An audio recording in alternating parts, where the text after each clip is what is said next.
La santé de la peau, mythes et vérités. Certains mythes sur les soins de la peau peuvent affecter de façon négative la santé de cet organe. Et certaines vérités qui sont déterminantes pour sa protection sont méconnues. Voulez-vous en savoir plus?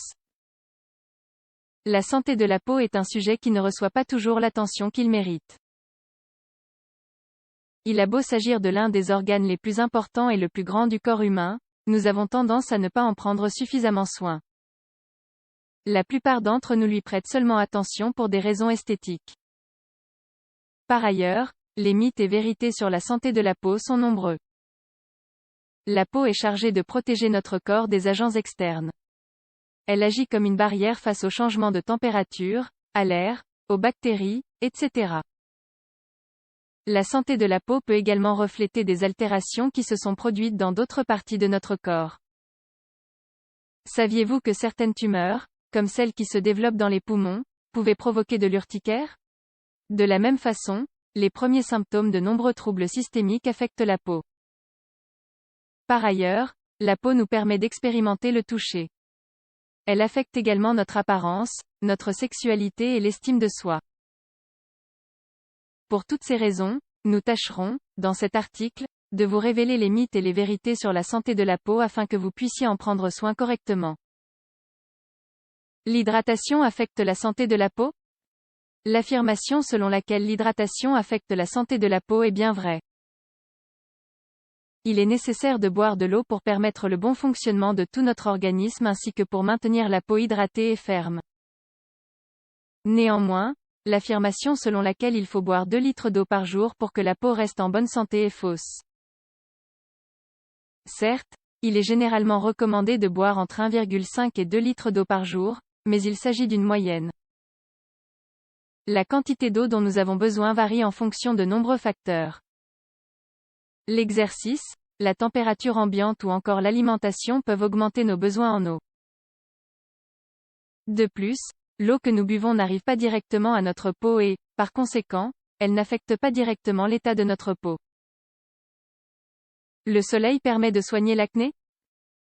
L'affirmation selon laquelle le soleil permet de soigner l'acné est un mythe très répandu. Certaines personnes pensent que le soleil améliore l'état de l'acné. Néanmoins, cela n'est pas du tout le cas. D'ailleurs, avant toute chose, il est important de savoir que la plupart des traitements médicaux pour soigner l'acné sont photosensibilisants. Cela veut dire que si vous prenez un médicament pour soigner votre acné, l'exposition au soleil peut provoquer une réaction au niveau de la peau. Et si vous ne protégez pas votre peau du soleil avec une crème solaire, vous finirez par vous brûler le visage. Cela aggravera votre acné. Par ailleurs, si vous avez des cicatrices d'acné récentes, une exposition au soleil peut rendre ces marques plus visibles. Il est donc vivement conseillé d'éviter de s'exposer au soleil pendant les heures les plus chaudes ainsi que d'utiliser une crème solaire appropriée. La peau se renouvelle sans cesse? L'affirmation selon laquelle la peau se renouvelle constamment est bien vraie. La peau est un organe qui a son propre cycle de renouvellement. Les cellules de la peau se régénèrent continuellement dans la couche la plus profonde. De là, elles migrent vers l'épiderme, la couche la plus superficielle de la peau, afin de remplacer les vieilles cellules. La peau met environ 28 jours pour se renouveler.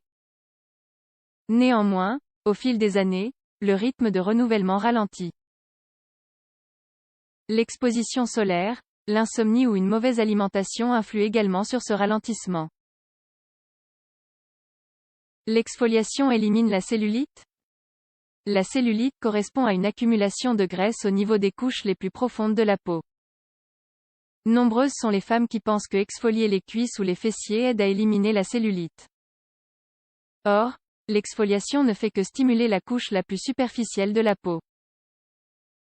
Pour cette raison, l'affirmation selon laquelle l'exfoliation élimine la cellulite est fausse. Il s'agit d'un mythe. Pour parvenir à réduire la cellulite, le plus important est de maintenir une alimentation saine et équilibrée et de faire de l'exercice régulièrement. Si tel est votre objectif, pensez à consulter votre médecin ou votre entraîneur personnel. Le stress affecte la santé de la peau? L'affirmation selon laquelle le stress affecte la santé de la peau est bel et bien vraie. Comme le montre l'étude publiée sur Clinical and Experimental Dermatology, une exposition constante au stress affecte aussi bien la santé de la peau que le bien-être du reste de l'organisme. D'ailleurs, il a été montré que le stress influence certaines altérations et maladies de peau. Il a été démontré que le stress aggravait le psoriasis, par exemple. Le psoriasis est une maladie de peau chronique qui se caractérise par l'apparition de taches rouges avec des écailles blanchâtres. Cette maladie peut provoquer de la douleur et des brûlures au niveau des zones affectées. Il a également été montré que le stress et l'anxiété influencent l'alopécie areata. Il s'agit d'une maladie auto-immune. Le système immunitaire provoque la chute des cheveux dans des zones localisées. En somme, vous venez de découvrir quelques exemples qui montrent que pas tout ce que nous entendons sur les soins de la peau est forcément vrai. Face au moindre doute ou problème, l'idéal est de consulter un médecin. Par ailleurs, certains soins basiques nous permettent de prendre non seulement soin de notre peau mais aussi de tout notre organisme de façon simple. Rester bien hydraté et bien se reposer améliore le fonctionnement de tout l'organisme. Enfin, gardez à l'esprit qu'il est préférable de ne pas s'exposer au soleil entre midi et 16 heures. Cela peut nuire à la santé de votre peau et à la santé en général. Pensez également à utiliser une crème solaire adaptée à votre type de peau. Prenez tout cela en considération.